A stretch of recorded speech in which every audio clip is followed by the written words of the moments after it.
Go yard. I got so much motherfucking design on right now.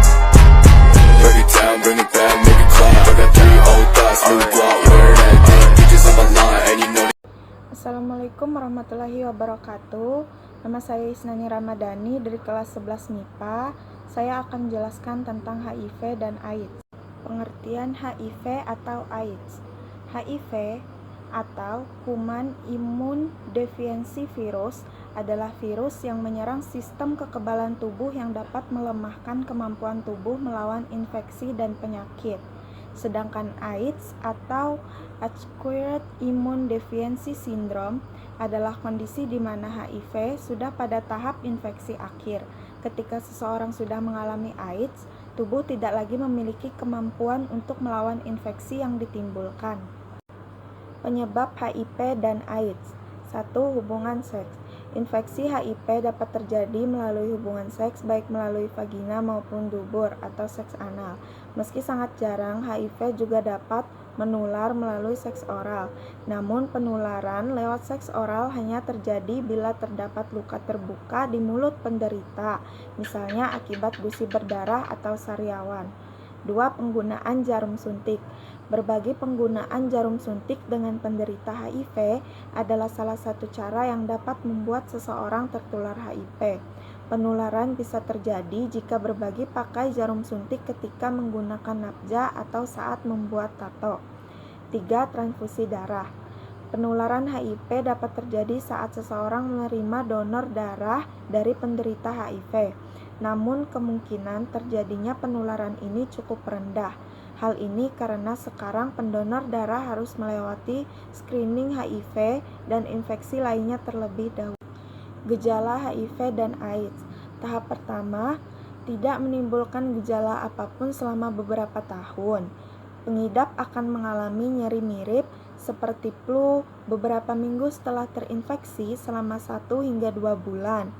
Timbul demam, nyeri tenggorokan, ruam, pembengkakan kelenjar getah bening, diare, kelelahan, nyeri otot, dan sendi. Tahap kedua, umumnya tidak menimbulkan gejala lebih lanjut selama bertahun-tahun. Virus terus menyebar dan merusak sistem kekebalan tubuh. Penularan infeksi sudah bisa dilakukan pengidap kepada orang lain berlangsung hingga 10 tahun atau lebih. Tahap ketiga, daya tahan pengidap rentan sehingga mudah sakit dan akan berlanjut menjadi AIDS.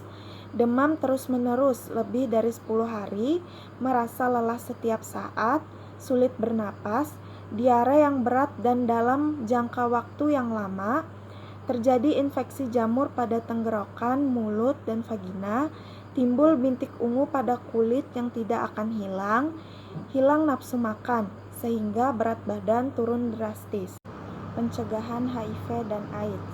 Ada berbagai upaya yang bisa dilakukan untuk mencegah penularan HIV dan AIDS, antara lain gunakan kondom yang baru setiap berhubungan intim, hindari berhubungan intim dengan lebih dari satu pasangan, bersikap jujur kepada pasangan jika mengidap positif HIV agar pasangan juga menjalani tes HIV, diskusikan dengan dokter jika didiagnosis positif HIV saat hamil mengenai penanganan selanjutnya, dan perencanaan persalinan untuk mencegah penularan dari ibu ke janin, bersunat untuk mengurangi risiko infeksi HIV.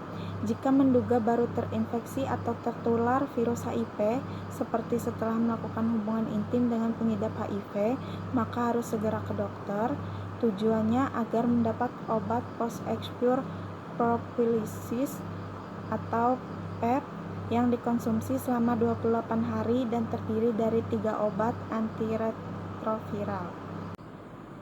Kesimpulannya yaitu, AIDS merupakan sekumpulan gejala dan infeksi yang timbul karena rusaknya sistem kekebalan tubuh manusia akibat infeksi virus HIV atau Human Immune Deficiency Virus.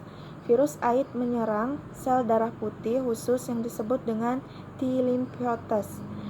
HIV yaitu virus yang memperlemah kekebalan pada tubuh manusia. Orang yang terkena virus ini akan menjadi rentan terhadap infeksi oportunistik ataupun mudah terkena tumor. Meskipun penanganan yang telah ada dapat memperlambat laju perkembangan virus, namun penyakit ini belum benar-benar bisa disembuhkan. Sekian dari saya. Wassalamualaikum warahmatullahi wabarakatuh.